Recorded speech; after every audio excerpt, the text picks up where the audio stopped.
Welcome to Aurangabad.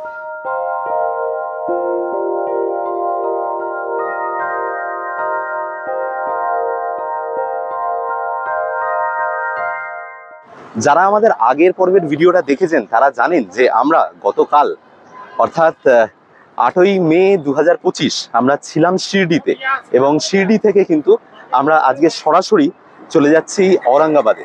এবং औरंगाबाद যার আধুনা নাম হচ্ছে संभाजीनगर। তো সেই संभाजीनगर যাওয়ার জন্য অনেক অপশনস রয়েছে, যার মধ্যে মেজরলি মানুষ বাস অ্যাভেল করে।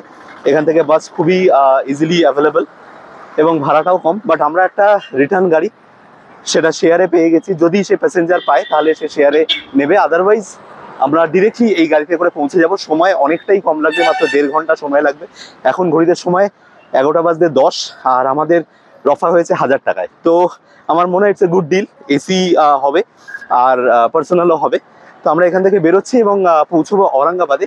औरंगाबाद পৌঁছানোর পরে সেখানে আর কোন কোন লোকাল অ্যাট্রাকশন আমরা এক্সপ্লোর করছি সবকিছু দেখাবো আপনাদেরকে এই ভিডিওতে। শিরডি থেকে संभाजीनगर যাওয়ার রাস্তা প্রধানত দুটো। প্রথমটা আপনারা সানি সিংনাপুর মন্দির দর্শন করে ওখান থেকে বাসে করে যেতে পারেন, অথবা নবনির্মিত বাইপাস ধরে নিজস্ব অথবা ভাড়ার গাড়িতে বিজাপুর হয়ে পৌঁছে যেতে পারেন औरंगाबाद। শিরডি থেকে আমরা জার্নি স্টার্ট করার পরে মোটামুটি 1 ঘন্টা হয়ে গেছে। 1 ঘন্টার মাথায় আমরা এখন যে জায়গাটা দাঁড়িয়ে রয়েছি, জায়গাটার নাম হচ্ছে বাইজাপুর। আর এখানে আমরা একটা চায়ের দোকানে দাঁড়িয়েছি এবং চা খাচ্ছি। আর এই গাড়িটা আমরা পেয়েছি 1000 টাকা। আপনাদের আগেই বললাম যথেষ্ট ভালো ডিল হয়েছে। শিরডি থেকে টোটাল ডিস্টেন্স 104, আর এখন আমাদের বাকি রয়েছে কত রাজা যেতে হবে? 68 কিলোমিটার যেতে হবে। রোড কন্ডিশন যা আমার মনে হয় 1 ঘন্টার মধ্যে আমরা পৌঁছে যাব, কারণ 120 স্পিড লিমিট বেঁধে দিয়েছে গাড়ির জন্য। আর টোল মানে অসাধারণ দেখলাম সিস্টেমটা। এটা হচ্ছে কিলোমিটারের উপর টোল ক্যালকুলেট হচ্ছে, কিন্তু নট অনলি যে আপনি টোলটা ক্রস করছেন বলে 120 দিতে হবে 140 দিতে হবে এরকমটা নয়। মানে ধুলাগড়ে যেটা হয় আমাদের বা সেকেন্ড ব্রিজে যেটা হয় সেরকমটা কিন্তু নয়। এখানে কিলোমিটার ওয়াইজ একটা টোলে ইভেন দেখলাম 2 টাকা দিতে হলো গাড়িটাকে। তো তুমি যতটা ইউজ করবে এই হাইওয়ে ততটাই তুমি টোল দেবে, ওর দিয়ে বেশি দিয়ে কোনো লাভ নেই। এটা ঠিক, এটা একদম জাস্টিফাইড প্রসেস, জাস্টিফাইড প্রসেস। যারা আমরা হাইওয়েতে প্রায়শই গাড়ি চালাই অথবা চড়ি, তারা একটা কথা বলে থাকি যে রাস্তা একেবারে মাখনের মতো। এই রাস্তার ক্ষেত্রেও সেটা কিন্তু প্রযোজ্য। 29 কিলোমিটার মতো রাস্তা বাকি রয়েছে এখান থেকে औरंगाबाद संभाजीनगर। আর এখন যে পয়েন্টটায় রয়েছে সেই পয়েন্টটা থেকে ইলোরার ডিস্টেন্স হচ্ছে 15 কিলোমিটার রাজা। মানে যদি এই রাস্তাটা দিয়ে আসা যায়, মানে কেউ যদি প্ল্যান করে যে আগে এলোরা ভিজিট করবে, তাহলে এলোরা গিয়ে তারপরেও কিন্তু ওখান থেকে আরো 28 কিলোমিটার সিটির দিকে যেতে হবে। আর আমরা এখন যেহেতু ডিরেক্টলি সিটিতে আগে যাচ্ছি, আমাদের হোটেল ওখানে চেক ইন করবো, তো সেই কারণে আমরা ডান দিকে চলে যাব। আর এইখান থেকে 15 কিলোমিটার ইলোরা যাওয়া যায়। তো রোড কন্ডিশন বেশ ভালো এবং এক্সপিরিয়েন্স খুবই ভালো।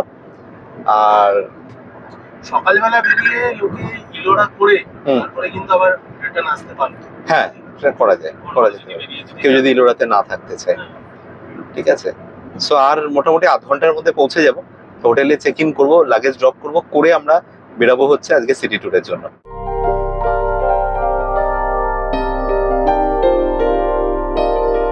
পৌঁছে গেছি संभाजीनगर। আর এই পিছনে যেটা, এটাই হচ্ছে সেন্ট্রাল বাস স্ট্যান্ড। আমরা ইন্টেনশনালি সেন্ট্রাল বাস স্ট্যান্ডের সামনেই হোটেলটা নিয়েছি। তার কারণ হচ্ছে যে আমাদের এখন মানে এখান থেকে সমস্ত কমিউটগুলোই কিন্তু লোকাল ওই অটো বা গাড়ি বা বাসে এইভাবেই আর কি। তো যে কারণের জন্য আমরা রেল স্টেশনের সামনে হোটেল না নিয়ে আমরা হোটেলটা নিয়েছি কিন্তু এই বাস স্ট্যান্ডের সামনে, যাতে আমাদের কমিউট করতে একটু সুবিধা হয়।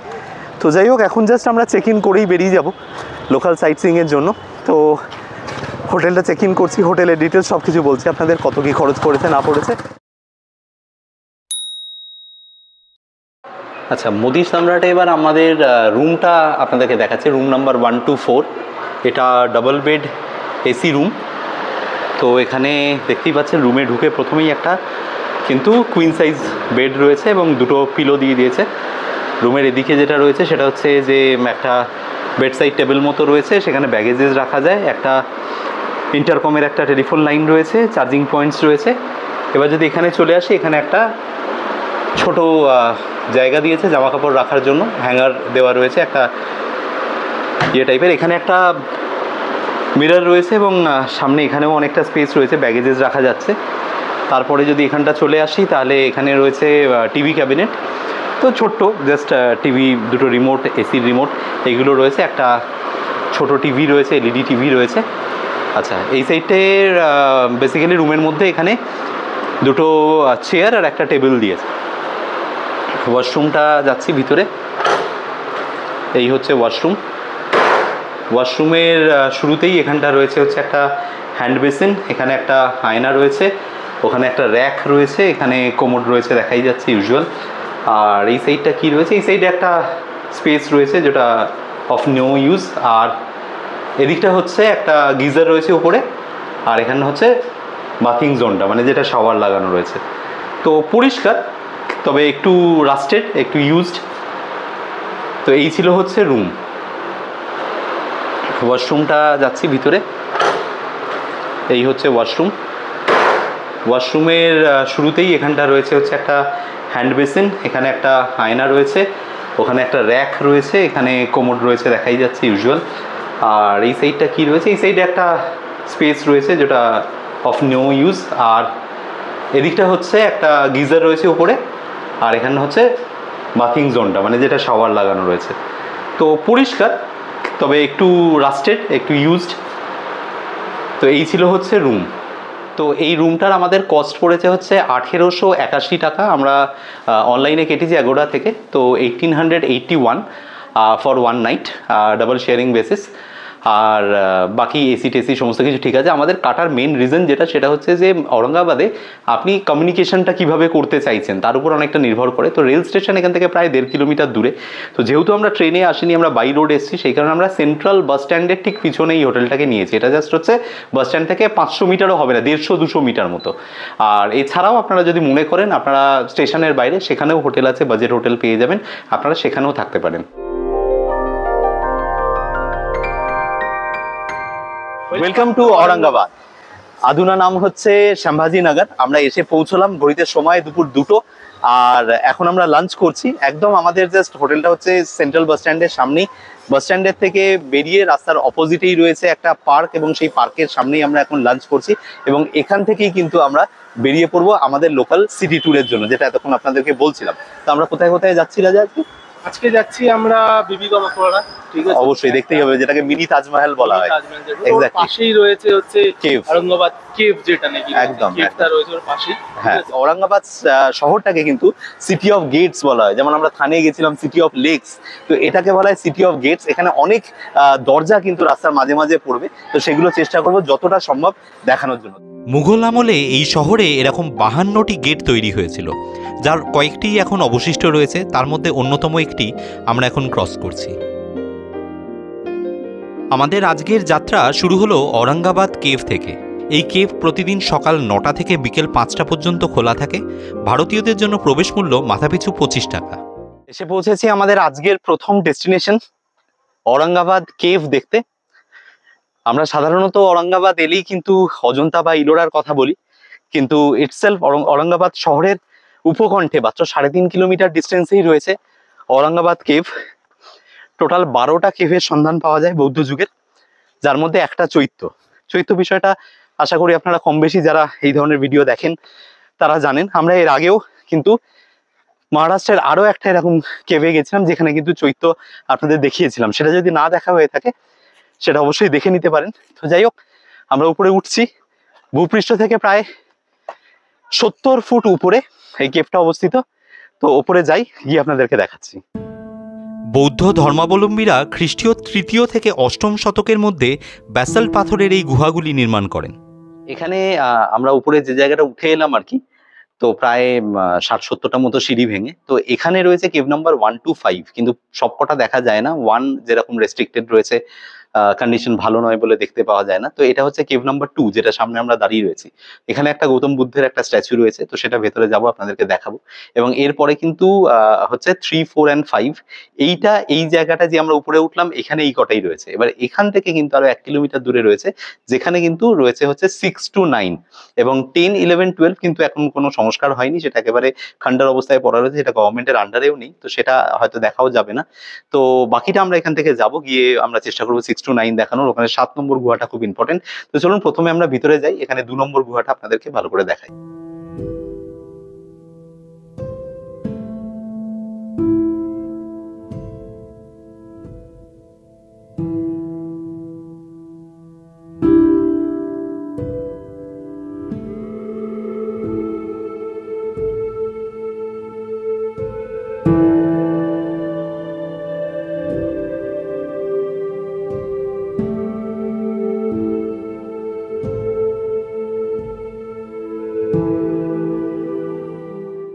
এটা হচ্ছে এই যে চারটে কেভ যেটা ভিজিবল রয়েছে এখন আমরা দেখতে পারবো, তার মধ্যে কিন্তু সব থেকে বড় কেভ এটা হচ্ছে কেভ নাম্বার 3।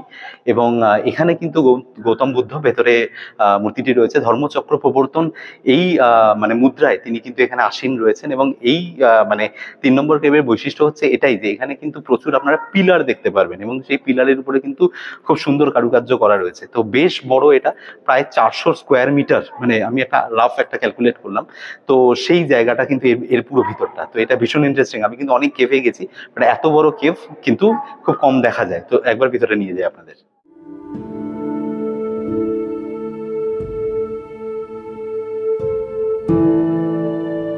গুহার সবচেয়ে উল্লেখযোগ্য বৈশিষ্ট্য হল কেন্দ্রীয় বুদ্ধ মূর্তির পাশে গোলাকার ভক্ত মূর্তিগুলি। প্রাণবন্ত ভাস্কর্যগুলি একটি কোণে জড়ো হয়ে নীরব আরাধনায় বুদ্ধের উপাসনা করছে। 4 নম্বর গুহাটি একটি চৈত্য এবং এখানে একটি স্তূপও দেখতে পাওয়া যায়।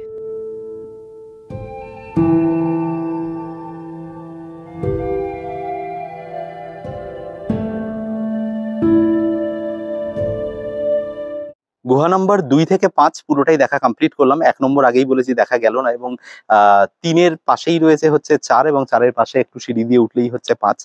তো এইখানে কিন্তু যেটা বললাম যে চৈত্যটা রয়েছে, চৈত্যর সম্পর্কে আগেও আপনাদেরকে বললাম, যেখানে মূলত বৌদ্ধ মঙ্কসরা যারা ছিলেন তারা এখানে বসেই কিন্তু তাদের সারাদিনের যে মানে নিত্যক্রিয়া যেগুলো থাকতো বা তাদের যে প্রেয়ার্স থাকতো সবকিছু কিন্তু হতো এই চৈত্যের ভিতরে। চৈত্যের ঠিক পাশেই এখানে একটা বৌদ্ধদেবের আরেকটা কিন্তু এখানে মূর্তি দেখতে পাচ্ছি। এবং এরপরেই 5 নম্বর কেভ, এবং এইটা দেখে আমরা কিন্তু এবার নিচে নেমে যাব। নিচে নেমে এখান থেকে প্রায় 1 কিলোমিটার আমাদেরকে যেতে হবে। সেখানে গিয়ে কিন্তু আমরা 6 থেকে 9 যেটা রয়েছে সেটা আপনাদের দেখাবো।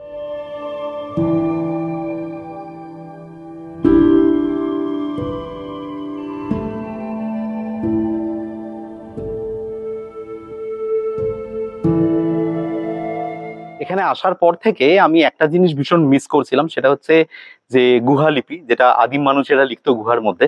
তো সেটা মিস করছিলাম। ভারতে যে সমস্ত প্রত্নতাত্ত্বিক নিদর্শন রয়েছে বেশিরভাগ জায়গাতেই সেটা লিখেছে, তবে আদিম মানুষেরা সেটা যতটা লিখেছে তার থেকে বেশি কিন্তু আধুনিক যুগের মানুষেরা লিখেছে। তো এর ভেতরেও তার কিন্তু একটা প্রমাণ রয়েছে, ম্যাডি প্লাস সামথিং কিছু একটা। তো একদম গৌতম বুদ্ধের মাথার উপরে উঠে গিয়ে মানে অত্যন্ত পরিশ্রম সাপেক্ষ, এবং সেই বিষয়গুলো মানে আমি যেভাবে ভাবি যে কতটা আর্টিস্টিক সেন্স যে এইসব দেওয়ালগুলোও রয়েছে, এগুলো তো করেইছে, প্লাস খেটে অতটা উঁচুতে উঠে মানে স্ট্যাচুর গায়ে মোটামুটি পা দিয়ে উঠতে হয়েছে, এবং উঠে সেখানে গিয়ে কিন্তু নিজের নাম খোদাই করেছে। তো এই আধুনিক যুগের যে সমস্ত মানে কারিগরের রয়েছে, হ্যাটস অফ টু দেম। তো এদের কিছু বলার নেই, ভিডিওর মাধ্যমে যেটুকু বার্তা দেওয়া সম্ভব দিলাম। আর এর ঠিক অপোজিটেই রয়েছে কিন্তু মানে ঔরঙ্গাবাদ শহরের একটা প্যানোরামিক ভিউ, যেটা অসাধারণ লাগছে, সেটা দেখাচ্ছি আপনাদের।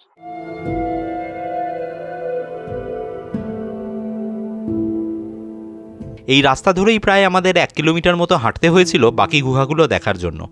মাথায় রাখবেন এখানে কিন্তু কোনো পাবলিক ভেহিকেল আপনারা পাবেন না। এসে পৌঁছলাম কেভ নাম্বার 6 to 9 দেখার জন্য। সময় লাগলো 10 মিনিট পায়ে হেঁটে। রাস্তাটা একটু ঢাল একটু খাড়াই সব মিলিয়ে, তবে প্লেন সারফেস, খুব একটা অসুবিধা হওয়ার কারণ নেই, আর রোড কন্ডিশন ভালো। তো এবার যেটায় যাব সেটা হচ্ছে গুহা নম্বর 6, এবং তারপরে 7, 8, 9 এগুলোই এখানে রয়েছে। এরপর থেকে আর অ্যাক্সেস করা যায় না। এরই নর্থে রয়েছে বাকি গুহাগুলো 10, 11, 12, ওখানে একটাই মনেস্ট্রি রয়েছে, কিন্তু সেগুলো আর অ্যাক্সেস করা যায় না। তো এখানে এই কটাই দেখার রয়েছে।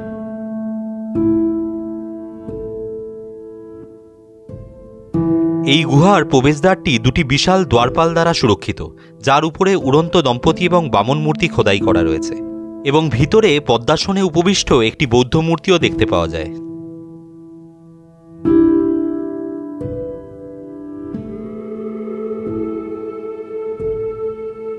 কেভ নাম্বার 6 আমরা দেখলাম, যেখানে আপনারা দেখলেন যে একটা বুদ্ধদেবের মূর্তি রয়েছে ভিতরে, এবং ভেতরের কারুকাজটা যথেষ্ট সুন্দর। কিন্তু খুব ইন্টারেস্টিং একটা জিনিস আমরা ফাইন্ড আউট করলাম, সেটা হচ্ছে 6 নম্বরেরই একটা অ্যানেক্সার একটা কেভ রয়েছে, এটার আলাদা করে কোনো নাম্বার করা নেই। এইটার ভিতরে কিন্তু রয়েছে আমাদের গণেশ ঠাকুরের একটা মূর্তি। তো গণপতি বাপ্পা ভিতরে বিরাজ করছেন, এবং সেইটার সিগনিফিকেন্স কি চেষ্টা করছি জানার। এবং মানে এটা কিন্তু আমাদের 3য় থেকে 7ম শতকের মধ্যে কিন্তু এই কনস্ট্রাকশনগুলো তৈরি করা, মানে এই কেভগুলো তৈরি করা, এবং সেই সময় বুদ্ধদেব এবং গণপতি এই দুটো পাশাপাশি বিরাজ করছেন একটা কেভের মধ্যে। আমার কিন্তু দারুণ ইন্টারেস্টিং লাগছে। তো যাচ্ছি ভিতরে, আপনাদেরকে দেখাচ্ছি গণপতি বাপ্পার সেই মূর্তি।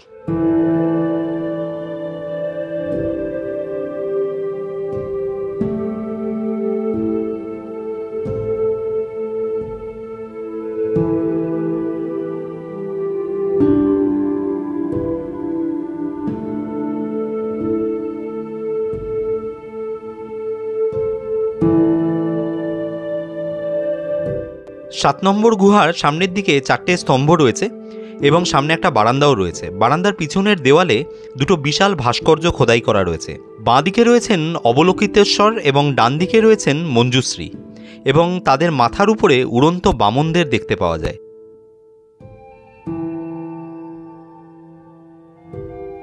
মন্দিরের বাঁ পাশের তারা মূর্তিটির দুটি হাত নেই, যদিও ত্রিভঙ্গ ভঙ্গিতে মূর্তিটি দাঁড়িয়ে তার কামুকতা এবং লাবণ্য প্রদর্শন করছেন, এবং ডান দিকের প্যানেলে অনেকগুলি নৃত্যশিল্পীকে ভারতনাট্যম করতে দেখতে পাওয়া যায়।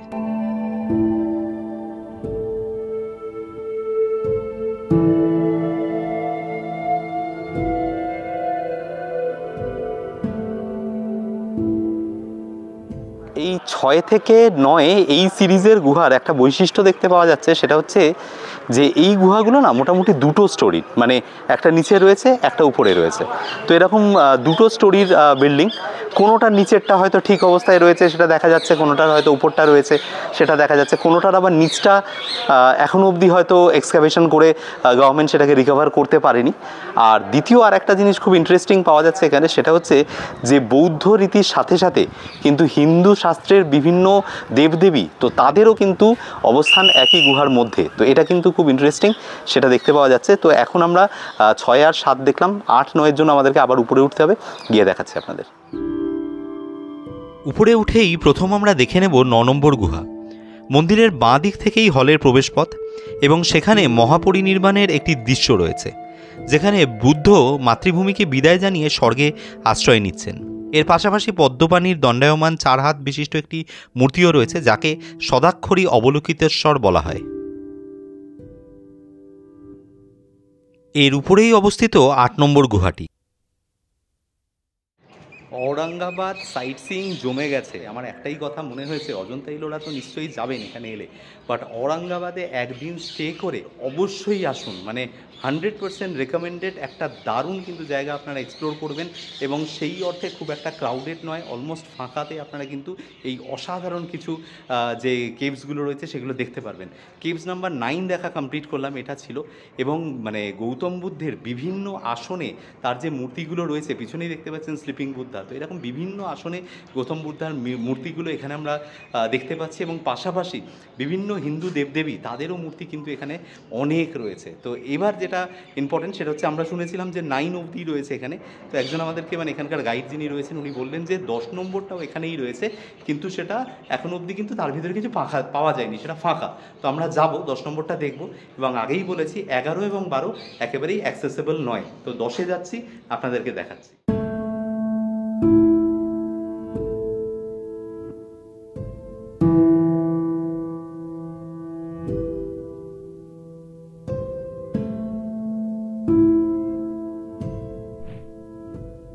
ঘড়িতে সময় বিকেল 4:50, আমরা এসেছিলাম 3টের সময় রাজা, মানে 1 ঘন্টা 50 মিনিট ঠিকমতো ছবি টবি তুলে সবকিছু করে সময় লাগলো।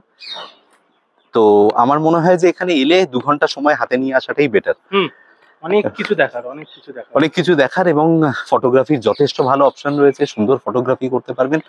আর আমার মনে হয় হাতে সময় নিয়ে এইসব জায়গাগুলো ঘোরা ভালো। তো ঔরঙ্গাবাদের জন্য আমার মনে হয় যে এখানকার সিটি যে সমস্ত অ্যাট্রাকশনস গুলো আছে সেগুলোর জন্য একটা দিন বরাদ্দ করাই যায়। তো আমরা এখান থেকে এবার যাব হচ্ছে বিবিকা মাকবারা, একদম সামনেই রয়েছে, এবং এখান থেকে দেখতে পাওয়া যাচ্ছে। আপনাদেরকে একটা ক্যামেরা শট দেখাচ্ছি, যেটা এর মানে হিলটপ থেকে এখান থেকে নেওয়া। তো সেটা একদম সামনে চোখে দেখতে পাচ্ছি, তবে হেঁটে যেতে হয়তো 15-20 মিনিট সময় লাগবে। তো ওখানটাই যাচ্ছি। একটা কথা সেটা হচ্ছে, এখানে আসার জন্য যারা বেশি হাঁটতে পারবেন না তাদের জন্য কিন্তু একটা রিজার্ভ অটো বা গাড়ি নিয়ে আসাটাই বেটার, কারণ এখানে কিন্তু ওপরে কিন্তু অটো বা অন্য কোনো কিছুই পাওয়া যাবে না। লাকিলি পেয়ে গেলেন আলাদা বিষয়, আদারওয়াইজ কিন্তু পাওয়া যাবে না। তাই বুক করে না এলে কিন্তু একটু হাঁটতে হবে।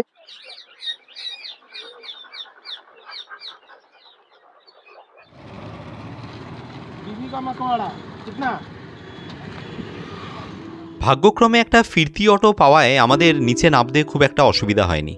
3 কিলোমিটার এই রাস্তা আসার জন্য খরচ পড়েছিল 80 টাকা। বিবিকা মাকবারার প্রবেশ মূল্য 25 টাকা পার হেড, এবং এটি খোলা থাকে সকালবেলা 8টা থেকে রাত 8টা পর্যন্ত।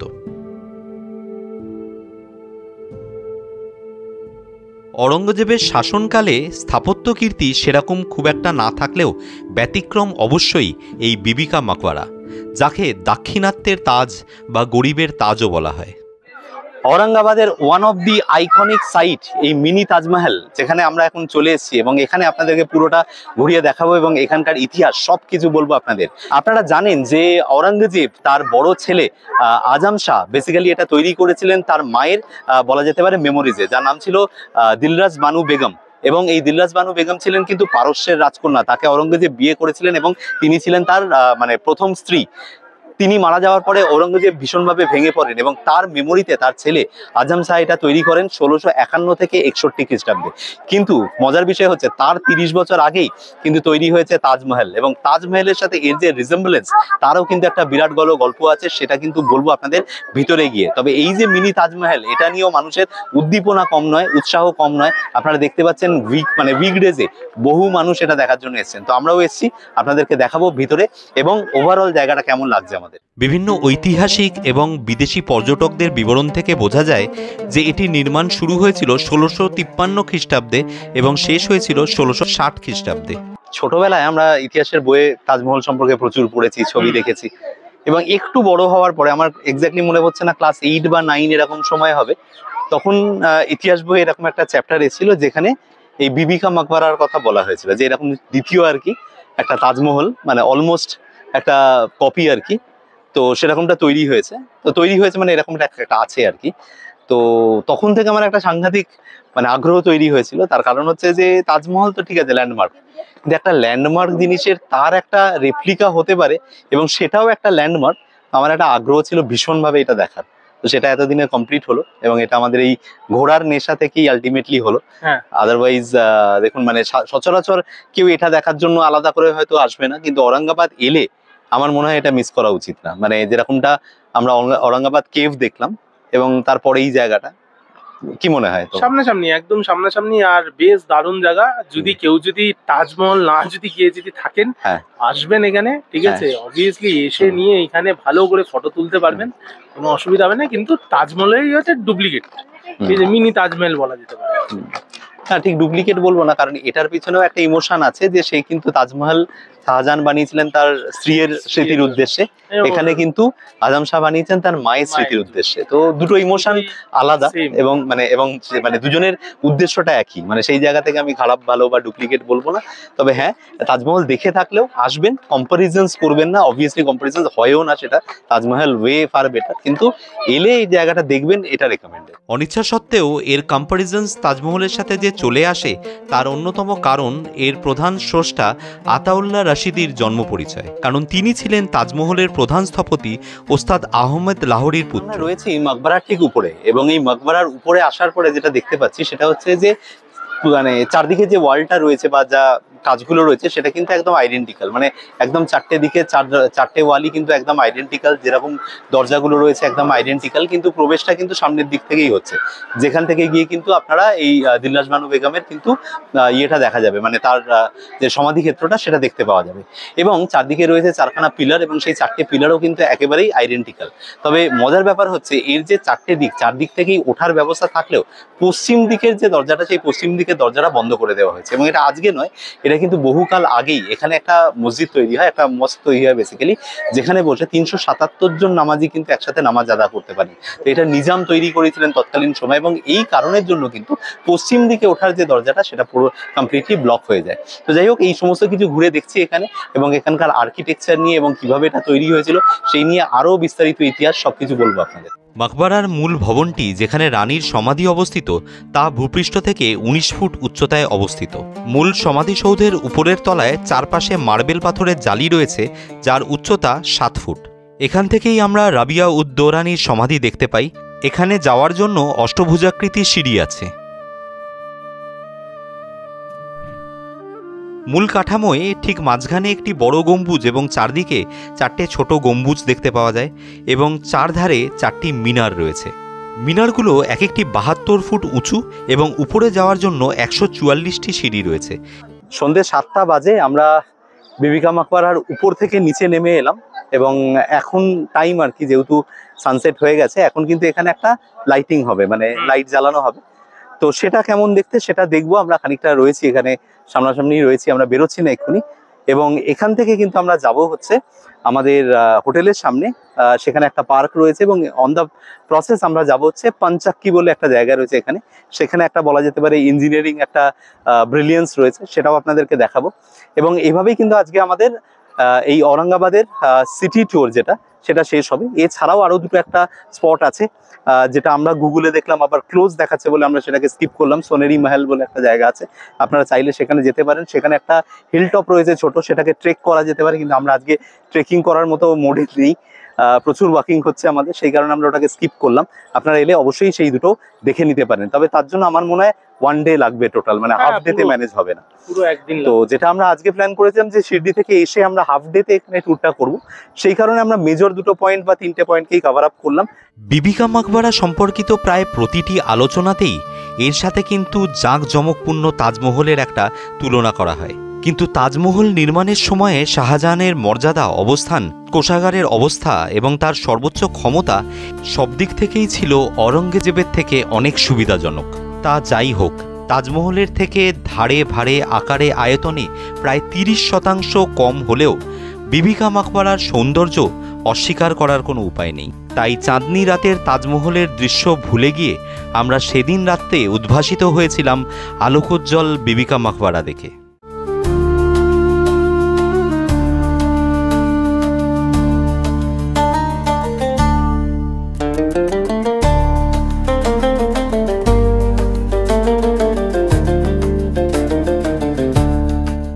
বিবিকা মাকবারার সামনে থেকে অটো নিয়ে আমরা চলে এলাম আমাদের পরের গন্তব্য পাঞ্চাক্কি দেখতে। পাঞ্চাক্কি হচ্ছে মূলত 300 বছরের পুরনো একটি ওয়াটার মিল। এটির প্রবেশ মূল্য 10 টাকা পার হেড। আমরা বিবিকা মাকবারা থেকে ঠিক এক্স্যাক্টলি 1.1 কিলোমিটার অটোতে করে চলে এলাম, ভাড়া নিল হচ্ছে 20 টাকা করে পার হেড। এবং এখন যে জায়গাটা এলাম সেই জায়গাটার নাম হচ্ছে পাঞ্চাক্কি। এবং এই পাঞ্চাক্কির মানে ইতিহাস কি বা এর বিজ্ঞানটা কি সেটা ডেফিনেটলি আপনাদেরকে বলবো। জাস্ট এর টাইমিংটা বলে দিই, সকালবেলা এটা 7:30 থেকে খোলে, 7টা থেকে খোলা গেছে, আপ টু রাত 9:30 অব্দি খোলা থাকে। অর্থাৎ বিবিকা মাকবারা দেখে আপনারা কিন্তু এটা দেখতে পারেন। তো এটা আপনাদের চয়েস, তবে এর কি বিশেষত্ব সেটা আপনাদেরকে বলছি ওখানটা যাওয়ার পরে। আসফজাহি রাজবংশের প্রতিষ্ঠাতা নিজামুল মুল্লাক আসফজাহের জন্য তারই কর্মচারী তুর্কিবাজ খান এই কমপ্লেক্সটি তৈরি করান। পরবর্তীকালে জামিল বেগ এই জলাধার এবং ফাউন্টেনটি তৈরি করেন। 1744 সালে হযরত বাবা শাহ মুসাফের সুদূর রাশিয়ার বুখারা শহর থেকে আসেন ঔরঙ্গাবাদে, এবং এখানে আসার পরে তিনি এই জিনিসটি ইনভেন্ট করেন। এবং এই জিনিসটা, এই যে জলের যে রিজার্ভার, এর পিছনে কিন্তু একটা অদ্ভুত ইঞ্জিনিয়ারিং রয়েছে, সেটা দেখাবো আপনাদের অবশ্যই। ইঞ্জিনিয়ারিংটা হচ্ছে এটাই যে এই জলের সোর্সটা কিন্তু এখান থেকে প্রায় 6 কিলোমিটার দূরে, এবং এই জায়গায় একটা নিদারুণ জলকষ্ট ছিল, যে কারণে উনি একটা সাধারণ মানুষদের জন্য, তার অগণিত ভক্তদের জন্য তিনি একটা ওয়াটার রিজার্ভার বানান। এবং এটা সোর্সটা সেই 6 কিলোমিটার দূর থেকে তিনি কিন্তু একটা টারবাইনের মাধ্যমে, একটা বলা যেতে পারে একটা টেকনোলজি আবিষ্কার করেন, এবং সেখানে একটা মানে ওই চাকার মাধ্যমে তিনি কিন্তু এই ওয়াটার ফ্লোটাকে এদিকে ডাইভার্ট করান। এবং এই যে ওয়াটার ফ্লোটা যেখানে আসছে সেখানেও কিন্তু একটা বলা যেতে পারে বানানো রয়েছে একটা এরকম প্রপেলার টাইপের, সেই জিনিসটা ঘুরছে, এবং সেইটা ঘুরে উপরে বেসিক্যালি একটা চাক্কি ক্রিয়েট হচ্ছে, এবং সেই চাক্কিতেই কিন্তু সমস্ত শস্য তিনি ওখানে কিন্তু ভাঙাতেন, যেমন গম, বাজরা, এই সমস্ত কিছু তিনি ওখানে ভাঙাতেন, এবং সেইটা বেসিক্যালি তার যে ভক্তরা রয়েছে তাদেরকে খাওয়ানোর কাজে লাগতো। তো এইরকম একটা জিনিস আজ থেকে 1744 মানে 250 বছরেরও কাছাকাছি আর কি, বা বেশি সময় রাদার। তো সেই দিনে দাঁড়িয়ে এই জিনিসটা কিন্তু একটা বলা যেতে পারে মানে একটা ইঞ্জিনিয়ারিং মিরাকল। তো সেই জিনিসটাই আপনারা এখানে দেখতে পারেন। মাত্র 10 টাকা টিকিট, হাতে গুনে মানে 15-20 মিনিট সময় দিলেই আপনারা আসতে পারবেন। ইন্টারেস্টিং জিনিসটা ভিতরে রয়েছে, সেটা এবার আপনাদেরকে দেখাচ্ছি। ভক্তদের ছাড়াও তৎকালীন সম্রাটের বিশাল সৈন্যবাহিনীরও ভরণ পোষণের সমস্ত ব্যবস্থা করা হতো এখানেই।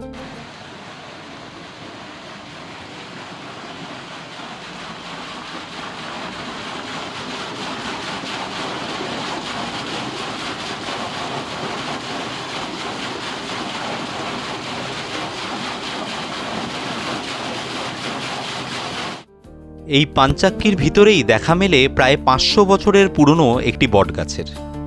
পাশাপাশি রয়েছে একটি মসজিদ, সাথে রয়েছে একটি অতি প্রাচীন এবং গুরুত্বপূর্ণ লাইব্রেরি, যেখানে 1 লাখেরও বেশি বই থাকত, এবং সবথেকে গুরুত্বপূর্ণ যে সেখানে ঔরঙ্গজেবের নিজের হাতে লেখা একটি কোরআনও ছিল।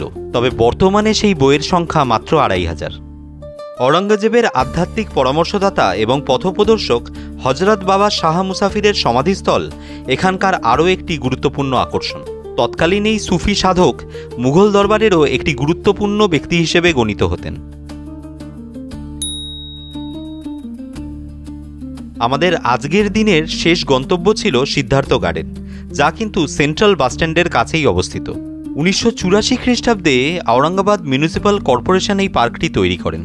বলা বাহুল্য, মারাঠওয়াড়া অঞ্চলে এটিই কিন্তু একমাত্র জু। পাঞ্চাবকি থেকে এক্স্যাক্টলি 1 কিলোমিটার দূরে আমরা এখন যেখানটা এসেছি সেটার নাম হচ্ছে সিদ্ধার্থ গার্ডেন। এবং এই সিদ্ধার্থ গার্ডেন হচ্ছে বেসিক্যালি বলা যেতে পারে যে একটা মানে সিটিজেন পার্ক টাইপের, এবং এর মধ্যেও কিন্তু রয়েছে একটা জু, একটা মিনি জু টাইপের রয়েছে। এটার টিকিট হচ্ছে 20 টাকা, এবং এখানকার মানে সকালবেলা 9টা থেকে সন্ধ্যে 6টা অবধি জুটা খোলা থাকে, বাট পার্কটা খোলা থাকে 8টা অবধি। আমরা একদম 8টার দোরগোড়ায় এসে পৌঁছেছি, যে কারণে অলমোস্ট ফাঁকা হয়ে গেছে, তো খুব একটা বেশি ঘুরিয়ে দেখাতে পারছি না। তবে এইটা যদি মানে সারাদিনের প্ল্যান হয় ঔরঙ্গাবাদের, তাহলে নিশ্চয়ই আপনারা এই পার্কটা ঘুরবেন, বা সাথে ছোট বাচ্চা টাচ্চা থাকলে দে উইল এনজয়। 20 টাকা মাত্র টিকিট। তো সিদ্ধার্থ পার্ক, এবং এর ঠিক অপোজিটেই হচ্ছে আমাদের হোটেলটা, যেটা নাম হচ্ছে মোদি সম্রাট। এবং এই মোদি সম্রাট হোটেলে আমরা দুপুরেই চেক ইন করেছি, আপনারা দেখেছেন। এবং এখানেই কিন্তু শেষ হবে আমাদের আজকের ঔরঙ্গাবাদের ডে ট্রিপের এই ভিডিওটা। তো কেমন লাগলো এই ভিডিওটা অবশ্যই কমেন্টে জানাবেন, আর অবশ্যই এই চ্যানেলটাকে উৎসাহ দিতে চ্যানেলটার পাশে থাকবেন, চ্যানেলটাকে সাবস্ক্রাইব করে। আমি রাজীব, আমি রাজা, আর আপনারা দেখছেন গ্লোবট্রটার ইউটিউব চ্যানেল। আমরা ঘুরে বেড়াচ্ছি ঔরঙ্গাবাদে এবং সেখানকার ভিডিও তুলে আপলোড করেছি এই চ্যানেলে। যদি আপনাদের ভিডিওগুলো ভালো লেগে থাকে তাহলে অবশ্যই ভিডিওটাকে লাইক, শেয়ার এবং চ্যানেলটাকে সাবস্ক্রাইব করে নেবেন। দেখা হচ্ছে আপনাদের সাথে পরের কোনো ভিডিওতে।